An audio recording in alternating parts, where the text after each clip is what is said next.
हमारे YouTube channel yes के yes A1 knowledge में आप सभी छात्रों का हार्दिक स्वागत और अभिनंदन है। आज हम लोग NCERT मैथ क्लास 9th का एक्सरसाइज 1.1 का क्वेश्चन नंबर 2 हल करेंगे। तो आइए इसको हल करते हैं। क्वेश्चन है 3 और 4 के बीच में 6 परिमेय संख्याएं ज्ञात कीजिए। तो किसी भी दो संख्याओं के बीच में परिमेय संख्या ज्ञात करना हो तो सबसे पहले हम आपको बता दें, किसी भी दो संख्याओं के बीच में अनंत परिमेय संख्याएं होती हैं। किसी भी दो संख्याओं के बीच में अनंत परिमेय संख्या होती है। तो आइए इस क्वेश्चन को हम दो विधि से करेंगे। तो प्रथम विधि, पहली विधि से हम इसको करते हैं। जैसे यहाँ पे दिया गया है 3 और यहाँ पे है 4, तो इन दोनों के बीच में 3 और 4 के बीच में हमको 6 परिमेय संख्याएं ज्ञात करनी है। तो आइए हम पहली संख्या ज्ञात करते हैं।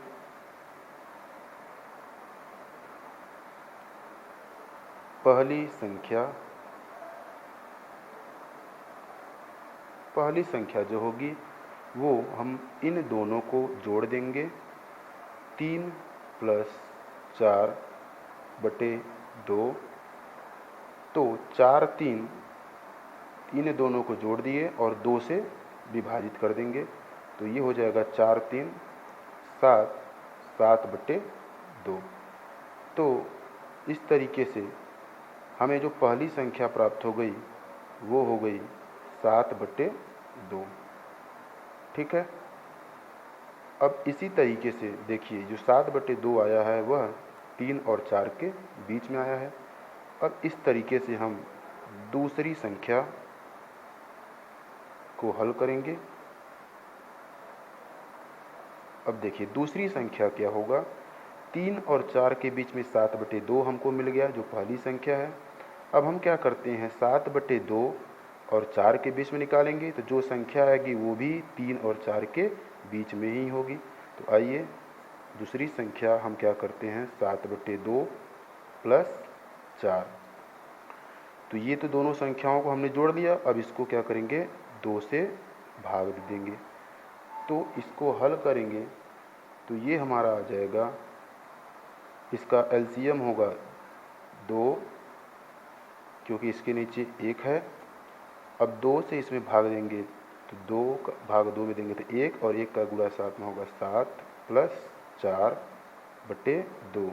तो इस प्रकार ये 7 4 11, 7 4 11, और ये 2 का 2 में गुणा हो जाएगा तो ये आ जाएगा 4।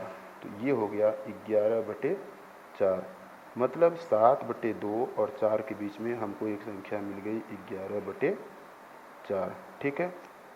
अब इस प्रकार हमें दो संख्या प्राप्त हो गई, दो परिमेय संख्या प्राप्त हो गई। तो आइए अब हम तीसरी संख्या निकालते हैं। तो तीसरी संख्या वही सेम प्रोसीजर। अब हम 11/4 और 4 को जोड़ लेंगे। तो 11/4 + 4, फिर इसे हम 2 से विभाजित कर देंगे। तो यहाँ पे क्या होगा, 11/4, यहाँ पे एलसीएम 4 हम ले लेंगे, एलसीएम 4 हो जाएगा। और फिर यहाँ पे 11, और प्लस यहाँ इसके बटे कुछ नहीं है तो 1 का भाग 4 में देंगे तो 4, और 4 चौके 16, और बटे 2। तो यहाँ पे 16 और 11 मिलके हो जाएगा 27, और ये 4 दूनी 8। अब देखिए ये इसका हम आपस में गुणा क्यों कर रहे हैं, क्योंकि 2 के नीचे कुछ नहीं तो बट्टे में 1 हो जाएगा, और 1 का गुणा सबसे ऊपर, और इन दोनों का आपस में हो जाता है। ठीक है। अब इस तरीके से हम चौथी संख्या को हल करेंगे।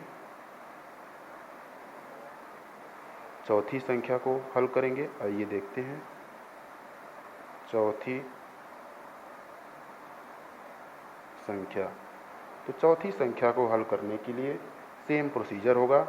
तो यहाँ पे जो हमारी तीसरी संख्या आ गई थी वो आ गई 27/8। अब चौथी संख्या को हल करने के लिए हम क्या करेंगे, 27/8 + 4/2। 2। तो इस प्रकार से ये क्या हो जाएगा, इसका एलसीएम हमारा हो जाएगा 8। 8 का भाग 8 में देंगे 1 और 1 का गुणा 27 में 27 प्लस यहाँ पे 4 के नीचे कुछ नहीं है तो बटे में हम 1 लिख सकते हैं और 1 का भाग 8 में देंगे 8 और 8 चौक के 32। तो ये आ गया 32 अब अपान में बटे में 2।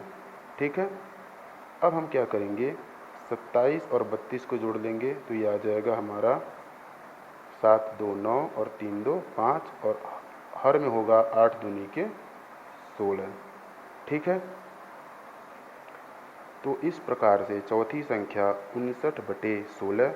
अब हम हल करेंगे पांचवी संख्या। तो आइए पांचवी संख्या हल करते हैं। पांचवी संख्या पांचवी परिमेय संख्या जो होगी, अब हम क्या करते हैं, अब हम यहाँ से यहाँ देखिए, अब हम यहाँ से 3 और 7/2 को ले लेते हैं। तो यहाँ से क्या हो जाएगा 3 + 7/2 और बटे में 2।